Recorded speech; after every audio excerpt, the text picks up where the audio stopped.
Ukraine का रूसी हथियार डिपो पर हमला हुआ है। यूक्रेनी हमले में रूसी हथियार डिपो तबाह हो गया है। डोनेत्स्क में मौजूद था रूस का यह हथियार डिपो। यूक्रेन ने ड्रोन दागकर तबाह किया है। तस्वीरें आप देखिए।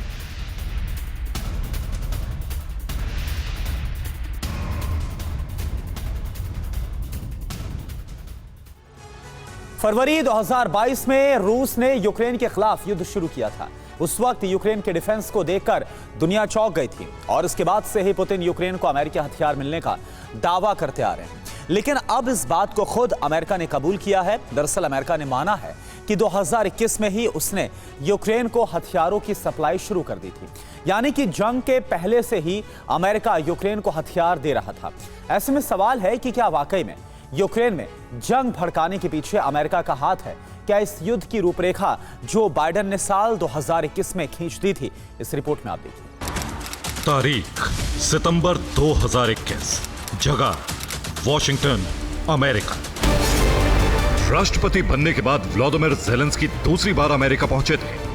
अमेरिका पहुंचने के ठीक 24 घंटे बाद ज़ेलेंस्की और बाइडेन के बीच द्विपक्षीय मुलाकात हुई। तब इसे महज रूस के खिलाफ एक औपचारिक मुलाकात माना गया था। लेकिन इसी मुलाकात के दौरान जो बाइडेन ने रूस के खिलाफ लंबे युद्ध की व्यूह रचना कर दी थी।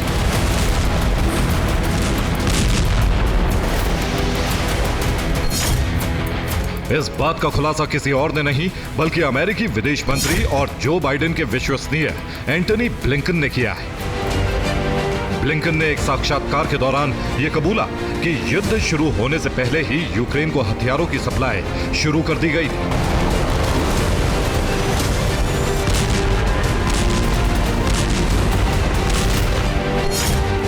ब्लिंकन ने माना है कि अमेरिका ने सितंबर 2021 में यूक्रेन को हथियारों की आपूर्ति शुरू कर दी थी।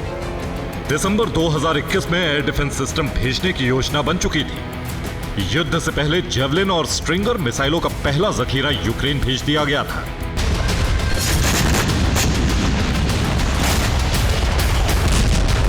यही वजह है कि यूक्रेन बेखौफ होकर रूस के विरुद्ध युद्ध में उतर गया और आज तक जंग लड़ता आ रहा है।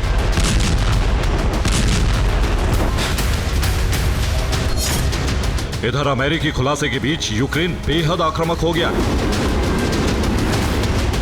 बीते 24 घंटे में यूक्रेन ने रूसी जमीन पर ड्रोन हमले किए।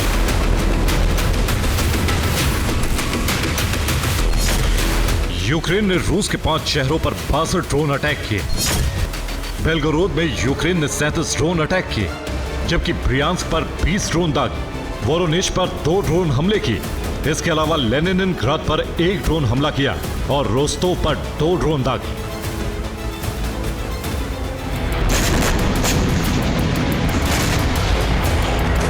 ये लेनिनग्राद के उस्त-लुगा पर हमले का वीडियो है, जहां गैस एक्सपोर्ट टर्मिनल प्लांट पर यूक्रेन ने ड्रोन दागा, जिसके बाद जबरदस्त धमाका देखा गया।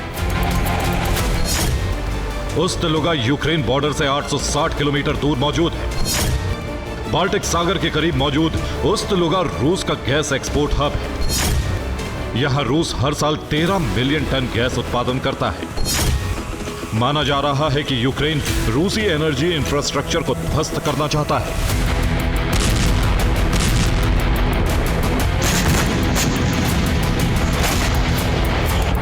उस्त-लुगा से पहले यूक्रेन ने रोस्तोव में बड़े हमले किए, जिसके बाद जबरदस्त धमाके देखे गए।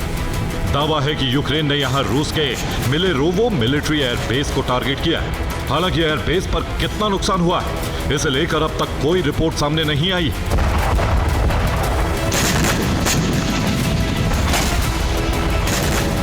सवाल है कि कल तक जो यूक्रेन पोक्रोवस्क और कुराखोव में पिछड़ रहा था, उसने अचानक रूसी शहरों पर इतने बड़े हमले कैसे शुरू कर दिए? दरअसल इसकी वजह ट्रंप की शपथ से पहले यूक्रेन को मिलने वाले तबाही के हथियार। ट्रंप की ताजपोशी 20 जनवरी को है, लेकिन उससे पहले फ्रांस से यूक्रेन को मिराज 2000 फाइटर जेट मिलने वाले। फिलहाल 20 जनवरी से पहले 3 मिराज फाइटर जेट कीव पहुंचेंगे और इसके बाद मार्च तक 10 और फाइटर जेट यूक्रेन भेज दिए जाएंगे। फ्रांस यूक्रेन को कुल 20 मिराज देने वाला है। बचे हुए जेट अप्रैल खत्म होने से पहले यूक्रेन पहुंचाने की कोशिश है। हालांकि फ्रांस के फाइटर जेट्स पुराने हैं, लेकिन यूक्रेन के लिए इन्हें खासतौर पर अपग्रेड किया गया है। इन फाइटर जेट्स में स्टॉर्म शैड और स्कैल्प मिसाइलें लोड की गई हैं ताकि इनके जरिए मॉस्को तक दहलाया जा सके।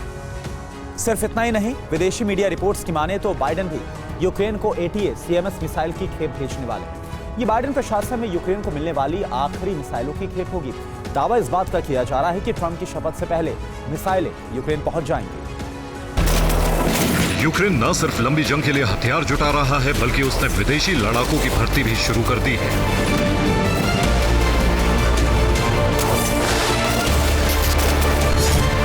रूसी मीडिया रिपोर्ट्स के मुताबिक दुनिया के अलग अलग देशों से लड़ाके यूक्रेन पहुंच रहे हैं। कुछ लड़ाके सिर्फ पैसे के बदले युद्ध लड़ने पहुंचे हैं, तो कुछ रूसी नीतियों के खिलाफ यूक्रेन का साथ दे रहे हैं। यूक्रेन में विदेशी लड़ाकों की भर्ती का खुलासा एक पोलैंड के युद्ध बंदी ने किया है। उसने यह भी दावा किया है कि यूक्रेनी सेना में जर्मनी और अमेरिका के लड़ाके भी शामिल हैं।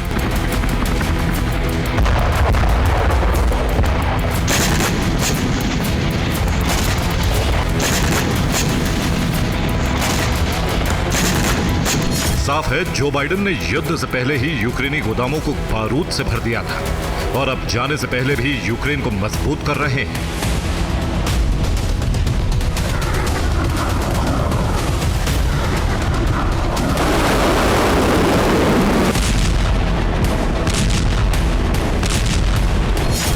इन खुलासों के बाद रूस आग बबूला है और उसने जंग के लिए अमेरिका को जिम्मेदार ठहराया है। रूसी विदेश मंत्रालय की प्रवक्ता मारिया ज़ाखारोवा ने अपने बयान में कहा, रूस कई सालों से इस पर बात कर रहा है। यह सब अमेरिका और नाटो का षड्यंत्र है। हमारी कोशिश सिर्फ यूक्रेन को मुक्त कराना है ताकि हमारे देश की सुरक्षा सुनिश्चित की जा सके।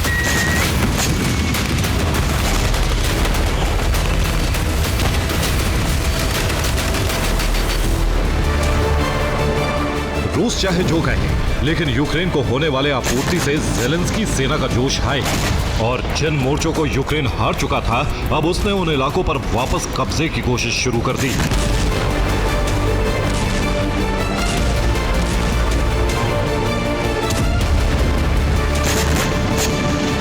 ये डोनेत्स्क के कुराखोव की तस्वीरें हैं, जहां ज़ेलेंस्की सेना ने कई रूसी टैंकों को तबाह कर दिया।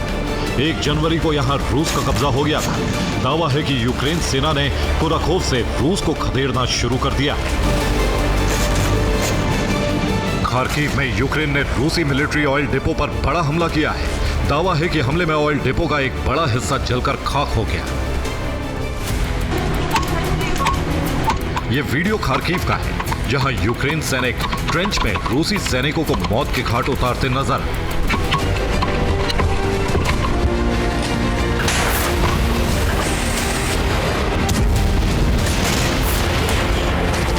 यूक्रेन सेना और ज़ेलेंस्की के रुख से साफ है, जंग के बीते 34 महीनों में बाइडेन सरकार ने यूक्रेन को लंबी जंग के लिए सशक्त कर दिया है और ये सशक्तिकरण अब भी जारी है।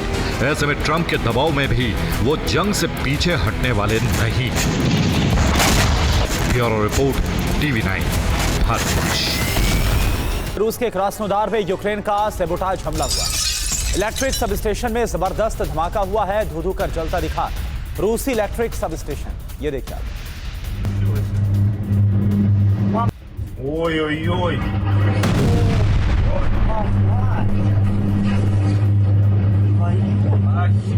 Что там случилось? ट्रंप सत्ता संभालने के बाद रूस यूक्रेन वॉर को रुकवाने को प्राथमिकता देने वाले, और यही वजह है कि रूस ने यूक्रेन में हमले की रफ्तार को और तेज कर दिया है।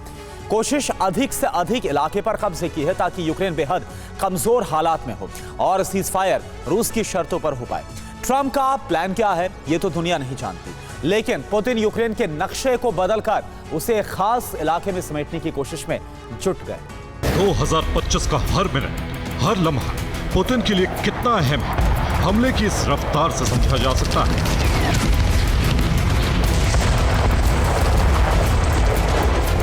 2025 की शुरुआत से ही पुतिन की बेचैनी और रूसी सेना की हड़बड़ी का अंदाजा भी आसमान से लगातार बरसते ड्रोन से हो रहा है। ज़ेलेंस्की खुद बताते हैं कि सिर्फ 3 दिन में 300 ड्रोन हमले हो गए, यूक्रेन पर 20 मिसाइलें बरसा दी गई। 2025 का ये नया साल यूक्रेन के लिए तबाही का ऐसा तूफान लेकर आया है जिसे संभालना मुश्किल हो रहा है। इन हमलों का मकसद यूक्रेनी इलाकों पर जल्द से जल्द कब्जा करना है। चासव यार में यूक्रेनी सेना पूरी तरह से लाचार है। यूक्रेनी सेना के पास हथियार और रसद नहीं पहुंच सकता। चासव यार को बाखमुत की तरह खंडर बनाया जा चुका है। फिर भी चासव यार पर हमले नहीं रुके। यूक्रेनी सेना को घेरने के बाद पूरे इलाके को आर्टिलरी से खंडर बनाया जा रहा है। रूस की पैदल सेना पूरे इलाके में फैल चुकी है। सर्च अभियान चलाया जा रहा है। भीषण जंग के बीच ड्रोन कैमरे में यूक्रेन की तबाही रिकॉर्ड हो रही है।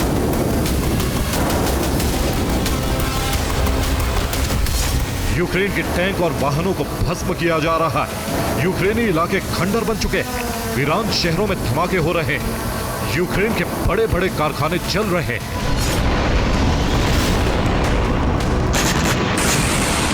पुतिन के डोनबास रीजन को यूक्रेन से अलग करने के प्लान पर भी सेना के कमांडर तेजी से काम कर रहे हैं।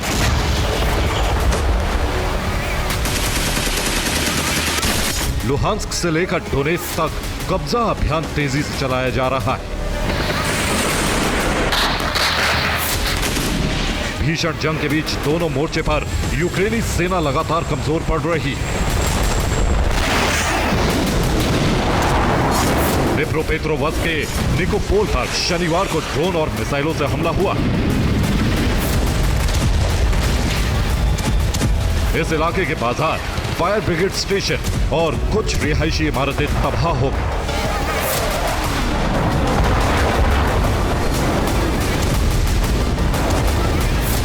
पोक्रोवस्क की तरफ जाने वाली एक अहम हाईवे पर भी कब्जे की कोशिश है।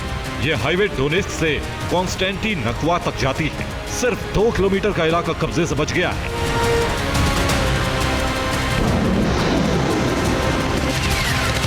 डोनेत्स्क में यूक्रेनी सेना एक खास रणनीति से आगे बढ़ रही है, जिसमें पोक्रोवस्क सबसे अहम टारगेट है। डोनेत्स्क में रूसी फौज 3 इलाकों से आगे बढ़ रही है। कुराखोव, तोरेत्स्क और वर्मिवका।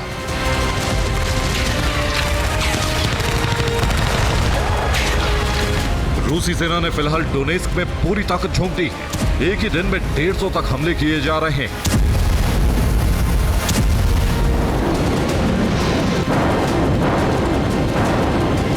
चेरनिहिव को रूसी सेना ने एक बार फिर दहलाया है। शनिवार की शाम चेरनिहिव के सेमेनेवका में 4 गाइडेड बम से प्रहार हुआ।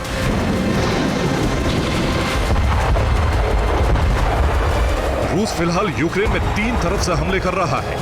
पुतिन सीज फायर की बातचीत शुरू करने से पहले यूक्रेन को किस हाल में पहुंचाना चाहते हैं, ये आपको बताते हैं। पुतिन के प्लान के मुताबिक पूर्वी यूक्रेन में रूस का प्रशासक होगा और उसे स्वायत्तता दी जाएगी। ये वही डोनबास का इलाका है जहां पर लुहांस्क, डोनेत्स्क, इस इलाके पर कब्जा करना पुतिन का बहुत पुराना मिशन है। दक्षिण यूक्रेन में भी रूस एक बड़े इलाके पर अपना अधिकार चाहता है ताकि यूक्रेन काला सागर से दूर हो जाए और क्रीमिया की सुरक्षा भी सुनिश्चित हो पाए। काला सागर के जरिए रूस यूक्रेन के व्यापार पर नियंत्रण चाहता है। रूस यहां पर ओडेसा, मेलिटोपोल और खैरसों में लगातार इसलिए हमले कर रहा है। पश्चिम में भी रूस बफर जोन बनाना चाहता है। ये वो इलाका है जहां पर पोलैंड और स्लोवाकिया, रोमानिया जैसे देशों की सीमा है। रूस नहीं चाहता कि इन देशों से यूक्रेन को कोई मदद मिल पाए। नाटो की सेना इस सीमा से यूक्रेन में घुस सके। अगर पुतिन की शर्तें मानी गई तो तस्वीर कुछ ऐसी होगी। यूक्रेन के 3 तरफ रूस की सेना तैनात रहेगी। यूक्रेन एक छोटे से इलाके में सिमट कर रह जाएगा। रूस चाहता है कि यूक्रेन कभी नाटो में शामिल ना हो। इसके लिए कानून बने। यूक्रेन में ना सेना हो और ना ही हथियार रहे। यूक्रेन की सुरक्षा जिम्मेदारी रूस के हवाले हो जाए, ये रूस चाहता है।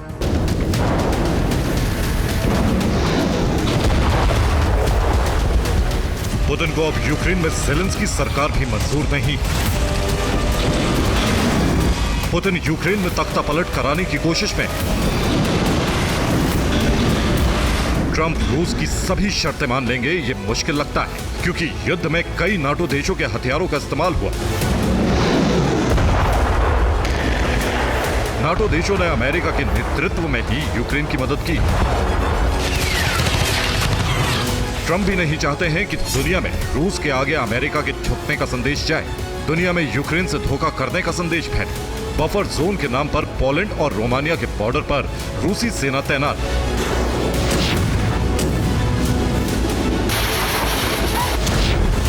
फिलहाल यूक्रेन के पूर्व कमांडर ने माना है कि पोक्रोवस्क पर कब्जे के बाद रूस बेहद मजबूत स्थिति में आ जाएगा।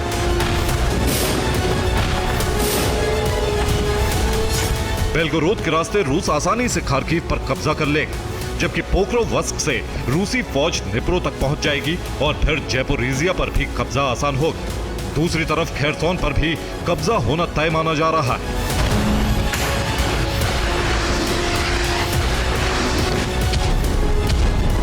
रूस के इस ताबड़तोड़ प्रहार के बीच सीज फायर के आसार और मजबूत होते जा रहे हैं। जर्मन चांसलर शोल्स फरवरी में रूस जाएंगे। मॉस्को में शोल्स पुतिन से मुलाकात करेंगे। 23 फरवरी से पहले शोल्स रूस जा सकते हैं।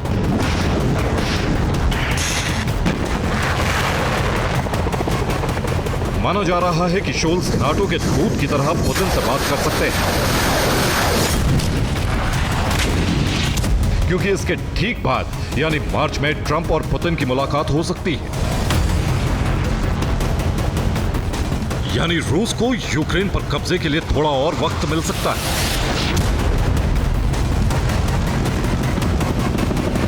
दोनों सेनाएं निर्णायक दौर के इस जंग में एक दूसरे को मात देने की कोशिश में, इसलिए अब समझौते से पहले दोनों देश एक मजबूत स्थिति हासिल करने की जंग लड़ रहे हैं। Bureau report, TV9 Bharatvarsh. Taliban से दुश्मनी मोल लेकर पाकिस्तान बेहद मुश्किल हालात में पहुंच गया है। पाकिस्तान में मौजूद तालिबान समर्थित संगठन लगातार हमले कर रहे हैं। पाकिस्तान के बलूचिस्तान प्रांत के तुर्बत में बम से हमला किया गया। पाकिस्तान में हमलों की तेज होती रफ्तार अब सेना के लिए एक बहुत बड़ी चुनौती बन गई। एक जोरदार धमाका हुआ और एक बस आग की लपटों में घिर गई। धमाके के बाद तेजी से फैली आग के बीच से लोगों का निकल भागना बेहद मुश्किल था। कुछ लोग बस में ही फंस गए और 35 से अधिक लोग झुलस गए।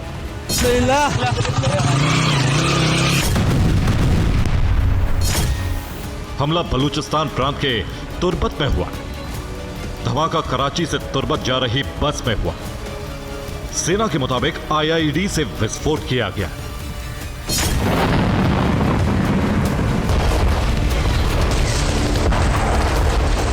हमले की जिम्मेदारी बलूच लिबरेशन आर्मी ने ली है। रिपोर्ट के मुताबिक बस में SSP रैंक के सीनियर पुलिस अधिकारी और उनका परिवार सवार था। माना जा रहा है कि BLA ने SSP को ही टारगेट करके हमला किया है। SSP और उनके परिवार की जान तो बच गई, लेकिन 8 सुरक्षा कर्मियों के मारे जाने की खबर है। रिपोर्ट के मुताबिक BLA के आत्मघाती हमलावर दस्ते मजीद ब्रिगेड ने धमाके को अंजाम दिया है।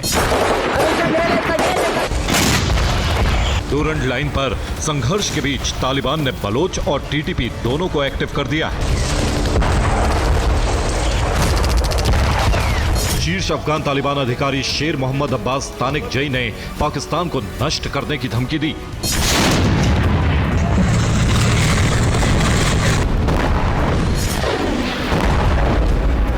पाकिस्तान और तालिबान के बीच वार पलटवार से दोनों देशों के बीच तनाव काफी बढ़ गया है, जिससे दोनों के बीच युद्ध का भी खतरा मंडरा रहा है। अगर ये युद्ध छिड़ा तो पाकिस्तान टुकड़े टुकड़े हो सकता है।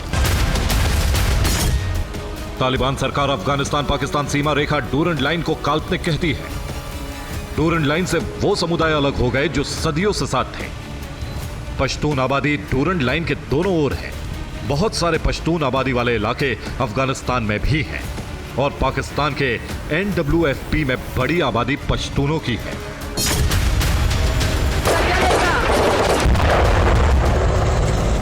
पाकिस्तान के NWFP या खैबर पख्तूनख्वा की आबादी अलग पख्तूनिस्तान की मांग करती है।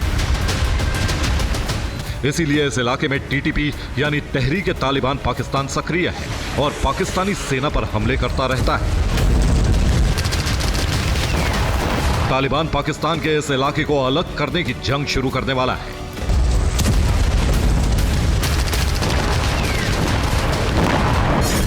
अफगानिस्तान की सभी सरकारों की तरह तालिबान भी डूरन लाइन के खिलाफ है। इसीलिए खैबर पख्तूनख्वा में सक्रिय तहरीक तालिबान पाकिस्तान यानी टीटीपी को समर्थन देता है।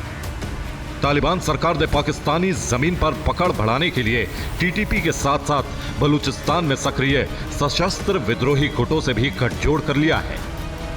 इनमें बलोच लिबरेशन आर्मी और बलोच लिबरेशन फ्रंट को समर्थन दिया जा रहा है। पाकिस्तान और तालिबान के बीच बढ़ते तनाव की वजह से टीटीपी बलोच और तालिबान पाकिस्तान के खिलाफ मिलकर जंग शुरू कर सकते हैं। अगर ये जंग छिड़ी तो पाकिस्तान के हाथ से अफगानिस्तानी सीमा से सटा खैबर पख्तूनख्वा और बलूचिस्तान का इलाका भी निकल सकता है।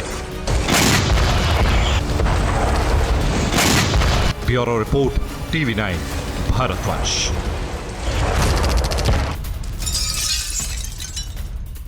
कुर्स्क में यूक्रेन आर्मी का बड़ा हमला। पश्चिमी कुर्स्क में रूसी काफिले को घेरा है। हमले में रूस के 4 टैंक्स तबाह हुए हैं। ये देखिए आप।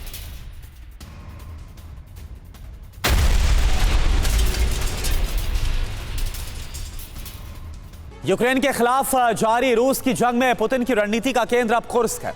इस क्षेत्र की मुक्ति के बाद ही पुतिन यूरोप की दिशा में अपने कदम को बढ़ा सकते हैं और यही वजह है कि रूसी फोर्स ने कुर्स्क में विध्वंसक जंग को छेड़ दिया। और ऐसा इसलिए किया गया क्योंकि कुर्स्क को यूक्रेनी फोर्स से आजाद कराने का यह बेहतरीन मौका है। आखिर रूस का यह मौका कैसे मिला?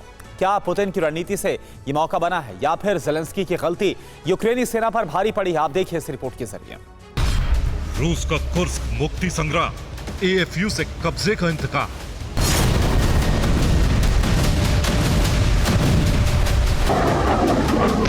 प्रेसिडेंट पुतिन के बारूदी प्लान में युद्ध का विस्तार पूर्वी यूरोप तक है, जिसे वो अगले 2 हफ्ते में अंजाम दे सकता है। और ऐसा इसलिए क्योंकि पुतिन सही समय का इंतजार कर रहे हैं,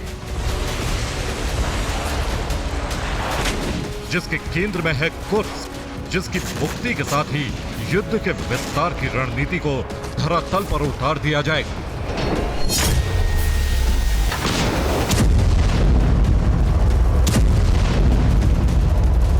इसलिए रूस ने कुर्स्क में कमजोर पड़ी यूक्रेनी सेना के खिलाफ एक ऐसा अभियान छेड़ दिया है जिसका अंजाम है कुर्स्क में फंसी यूक्रेनी सेना का खात्मा और कुर्स्क की मुक्ति।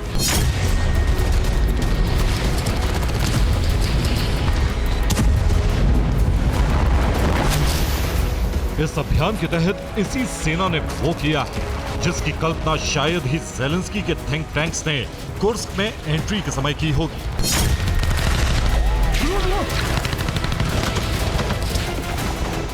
नाटो की मदद से बनाई गई रणनीति को क्रेमलिन के वॉर थिंकर्स ने पूरी तरह पलट दिया। यूक्रेन की रणनीति ये थी कि कुर्स्क पर कब्जा करके यूक्रेनी क्षेत्रों की मुक्ति की डील आसान होगी, लेकिन रूस ने कुर्स्क में ही यूक्रेनी सेना के लिए व्यू रचना कर दी।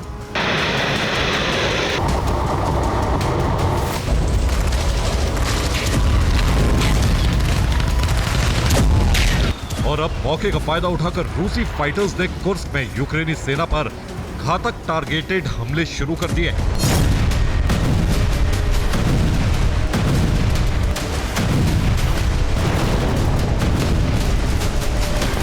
इन हमलों की गति इतनी ज्यादा है कि यूक्रेनी सेना को संभलने का कोई मौका नहीं मिल पा रहा। और ये रूस की तात्कालिक रणनीति से नहीं, बल्कि पुतिन की दूरदृष्टि वाली नीति से संभव हुआ। यूक्रेनी सेना कुर्स्क में दाखिल हुई तो उनका सामना करने के लिए उत्तर कोरिया के सैनिकों को आगे किया। यूक्रेनी सेना ने अपने हथियारों का इस्तेमाल उत्तर कोरिया के सैनिकों पर किया। इस समय में रूसी फोर्स ने उस रूट को ब्लॉक किया जहां से यूक्रेनी सेना दाखिल हुई। रूस की रूट ब्लॉक करने वाली रणनीति ने यूक्रेन सेना के वापसी का रास्ता बंद कर दिया। इसी लाइन से होने वाली रसद और गोला बारूद की सप्लाई भी रूस ने ठप कर दी, जबकि कुर्स्क में उत्तर कोरियाई सैनिकों को भारी नुकसान उठाना पड़ा। इस रणनीति में पुतिन ने अपने सैनिक तो बचाए ही, साथ ही यूक्रेन के बारूद को भी खत्म कर दिया, जिसके बाद उत्तर कोरियाई सैनिकों को पीछे करके अपनी प्रशिक्षित सेना को उतार दिया।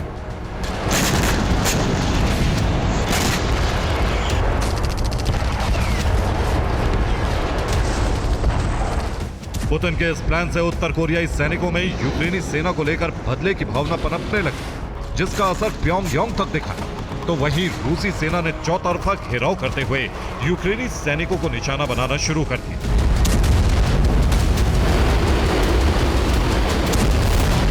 रूस की रणनीति में यूक्रेनी सेना कुर्स्क में फंस गई, जिसके बाद दो ही विकल्प बचे, या तो बचे हुए हथियार डालकर सरेंडर कर दे, या फिर यूक्रेन के लॉन्ग रेंज हथियारों से कुर्स्क पर हमला।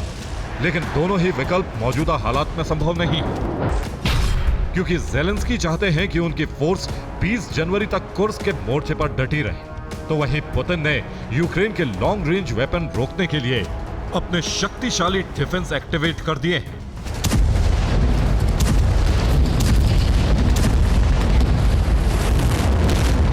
और अब बाजी रूसी सेना के हाथ में। इसीलिए पुतिन ने जल्द से जल्द कुर्स्क मुक्ति के लिए अभियान में तेजी लाई, और इस तेजी का प्रमाण है ये दो तस्वीरें, जिसमें पहली तस्वीर में कुर्स्क के अंदर यूक्रेनी सेना पर रूस के घातक हमले। ये हमले 41वें OMB ने किए हैं, जिसमें न सिर्फ यूक्रेनी सैनिकों को भारी नुकसान हुआ है, बल्कि कुर्स्क में बढ़त बनाने के लिए जिन उपकरणों को वो लाए थे उन्हें भी बारूद से नष्ट कर दिया गया।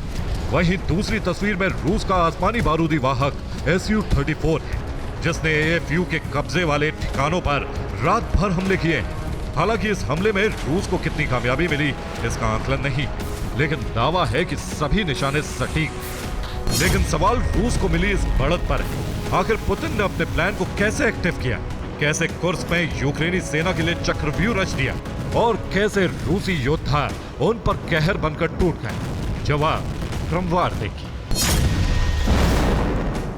और देखिए, वॉर जोन से आपको बता दें अहम जानकारी। रूस के कुर्स्क तक यूक्रेनी सेना सूमी से सुजान्स्की होकर पहुंची थी, और इस लाइन को ही यूक्रेनी फोर्स ने सप्लाई लाइन बनाया था। कुर्स्क में एंट्री के वक्त इसी रेखा पर यूक्रेन ने बढ़त बनाई थी, लेकिन रूसी फोर्स ने रणनीति बढ़त बनाते हुए पहले सूमी से यूक्रेनी फोर्स को हटाया, फिर सुजान्स्की को वापस हासिल किया, और इससे कुर्स्क तक AFU की सप्लाई लाइन ठप हो गई है। अब रूसी फोर्स ने कुर्स्क में यूक्रेनी सेना का पासा कैसे पलटा, इसे भी आप देख लीजिए। रूस ने अपनी बैकअप लाइन से ही यूक्रेनी सेना का घेराव करके स्वातारोव्स्की में तैनाती की, और फिर सुजेमेस्की, खोमुतोवस्की और कोरिनोवस्की, सुजान्स्की और कोरिनोवस्की, बेलगोरोद और खोखोलस्की, लेविंस्की और सोस्कोवस्की से मोर्चा खोलकर यूक्रेनी सेना के सभी रास्ते बंद कर दिए।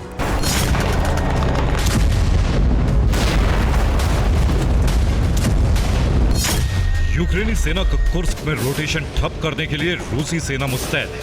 हालांकि यूक्रेनी फोर्स की कोशिश है कि सीमावर्ती क्षेत्र से घुसपैठ करके कुर्स्क में फंसे सैनिकों को राहत दी।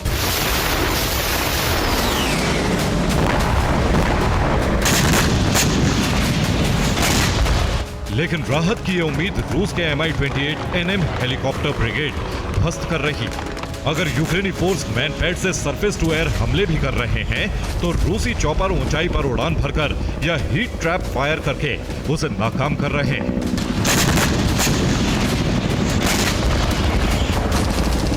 तो दूसरी तरफ कुर्स्क में मौजूद यूक्रेनी सैनिकों पर रूस की aerospace forces multi role supersonic बम वर्षक Su-34 का इस्तेमाल कर रही।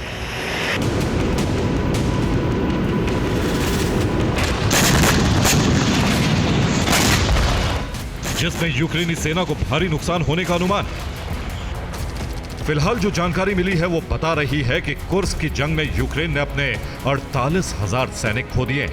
वहीं 267 टैंक और 147 armoured vehicle, 1,481 attacking vehicle, 205 infantry vehicle और 341 आर्टिलरी और 42 MLRS और 1,370 मोटर व्हीकल का भी उन्हें नुकसान हुआ है।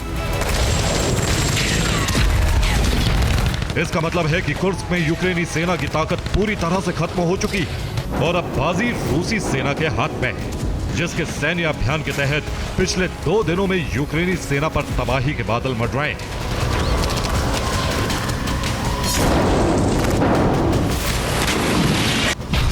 मिशन कुर्स्क मुक्ति के तहत 2 दिन में AFU ने 540 से ज्यादा सैनिक खो दिए। वहीं 4 tank, 1 infantry vehicle, 1 armoured vehicle, 25 attacking vehicle, 49 motor vehicle, 1 artillery और 4 मोटार भी यूक्रेनी सेना के नष्ट हो गए।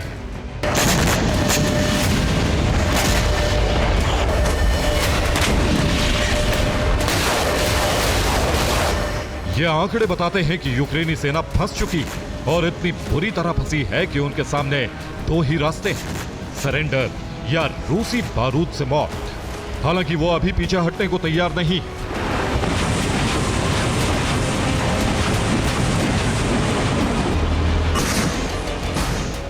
लेकिन बिना हथियार और रसद के वो लंबे समय तक नहीं टिक पाएंगे, जिसका मतलब है कि रूस के मिशन कुर्स्क मुक्ति की सफलता में गिनती के दिन बाकी। Bureau report, TV9 Bharatvarsh.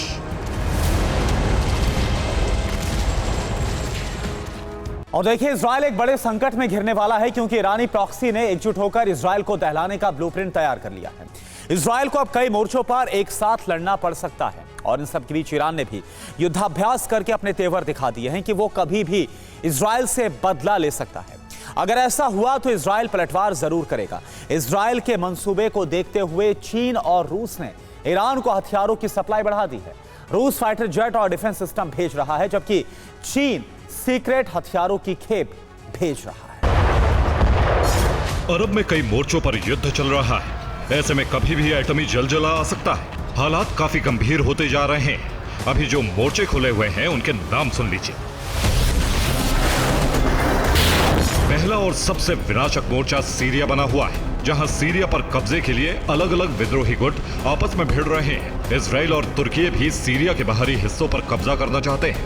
इसके अलावा यमन में इजराइल और अमेरिका मिलकर हुती ठिकानों पर हमला कर रहे हैं। जवाब में हुती ने भी मिसाइलें दागी। इस बीच लेबनान मोर्चा भी खुल सकता है, क्योंकि इजराइल के हमलों पर पलटवार के लिए हिजबुल्लाह तैयार है। साथ ही आईडीएफ ने गाजा में फिर से ऑपरेशन शुरू कर दिया है, जिसमें कई हमास लड़ाके मारे जा चुके हैं।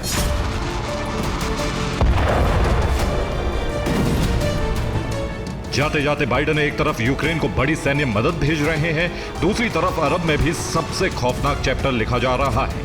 बाइडेन बेंजामिन के ज्वाइंट ऑपरेशन से प्रॉक्सी गुट भी एकजुट होकर मुकाबला करने में लगे हैं।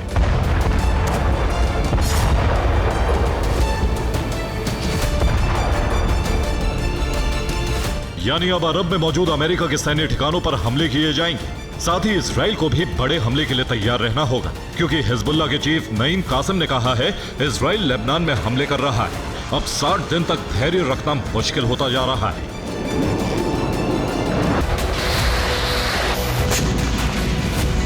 आपको बता दें, पिछले साल 27 नवंबर को इजराइल और हिजबुल्लाह के बीच युद्ध विराम हुआ था, जिसकी समय सीमा 60 दिन रखी गई थी। लेकिन हिजबुल्लाह जल्द ही युद्ध विराम तोड़ सकता है, क्योंकि पिछले कुछ दिनों में इजराइल ने हमले किए हैं, जिसके बाद हिजबुल्लाह ने धमकी दी है।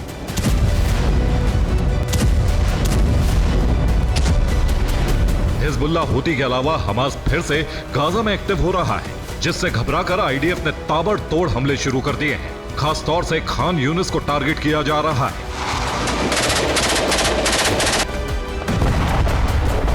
जबकि अब ईरानी प्रॉक्सी इसका बदला लेने के लिए बेचैन है।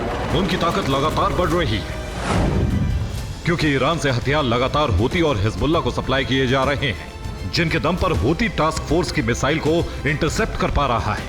कुछ घंटे पहले टास्क फोर्स की लॉन्ग रेंज मिसाइल मार गिराई, जबकि हिजबुल्लाह ने इजराइल के उत्तरी बॉर्डर पर सुरंग में हथियार छुपा लिए हैं। वहीं से वो इजरायली पोस्ट पर हमला कर सकता है। ईरान हथियारों के अलावा कैश और रसद की सप्लाई भी बढ़ा रहा है, जबकि अब चीन भी अरब में एक्टिव हो गया है, जो ईरान को खुफिया हथियार भेज रहा है, जबकि रूस पहले से ही ईरान को हथियार और जेट भेज रहा है।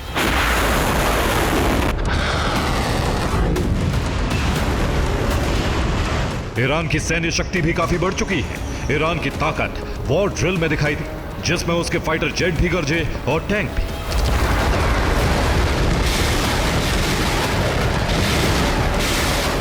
इस युद्धाभ्यास के जरिए ईरान ने पश्चिमी देशों को चेतावनी दी है कि ईरान हर पलटवार के लिए तैयार है।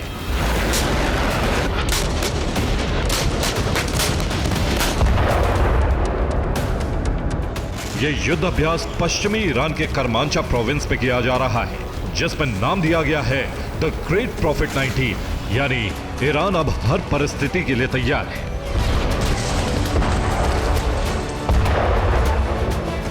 इस बीच रूस से Su-35 की बड़ी खेप ईरान पहुंचने वाली है।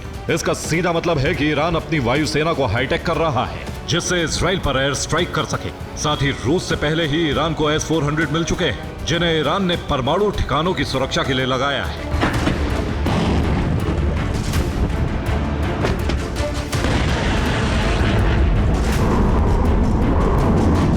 यानी एक तरफ ईरान और इजराइल के युद्ध का खतरा पैदा हो गया है, दूसरी तरफ इजराइल और ईरानी प्रॉक्सी गुट भी घेराबंदी में जुट गए हैं। यानी इजराइल कई मोर्चों पर एक साथ जंग लड़ रहा है, जिसमें सीरिया और लाल सागर में अमेरिका उसकी मदद कर रहा है।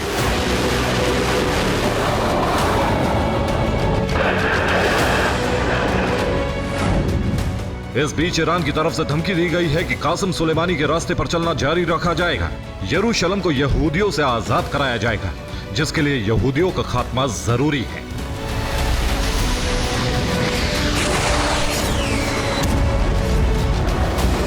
इस्राएल इस खतरे को भांप चुका है, उसने सभी मोर्चों पर हमले शुरू कर दिए हैं।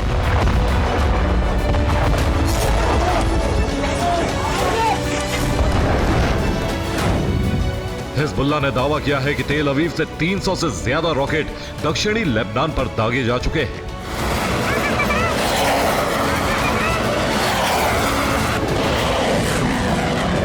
यानी कभी भी हिजबुल्लाह हमले कर सकता है। इसका संकेत है कि युद्ध विराम तोड़ा जा सकता है। इसको देखते हुए इजराइल के प्रधानमंत्री बेंजामिन नेतन्याहू ने कैबिनेट की इमरजेंसी मीटिंग बुलाकर आगे का ब्लूप्रिंट तैयार किया है, जिसमें गाजा से लेकर सीरिया और लेबनान, यमन में हमले की तैयारी की जा रही है। इस बीच इजराइल की तरफ से कहा गया है, इजरायली सेना पीछे नहीं हटेंगी। अगर दक्षिणी लेबनान से हिजबुल्लाह पीछे नहीं हटा तो युद्ध विराम खतरे में पड़ सकता है।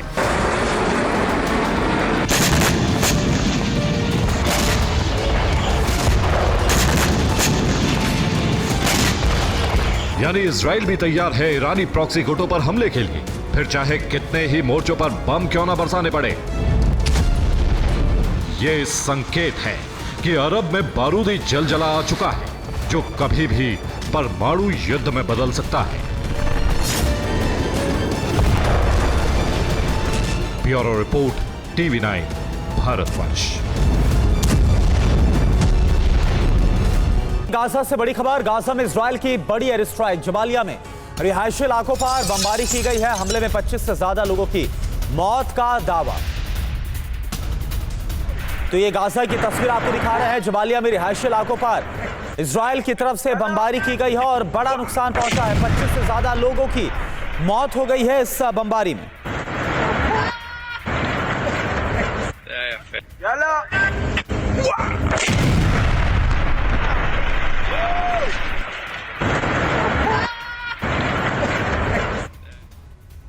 और वहीं दमिश्क में इजराइल की एयर स्ट्राइक हुई है। 3 अलग अलग जगहों पर बमबारी की है इजराइल ने। अंडरग्राउंड ठिकानों को भी तबाह किया। ये देखिए आप, सीरिया की तस्वीर आपको दिखा रहे हैं, जहां पर दमिश्क में भी इजराइल की तरफ से बमबारी को अंजाम दिया गया।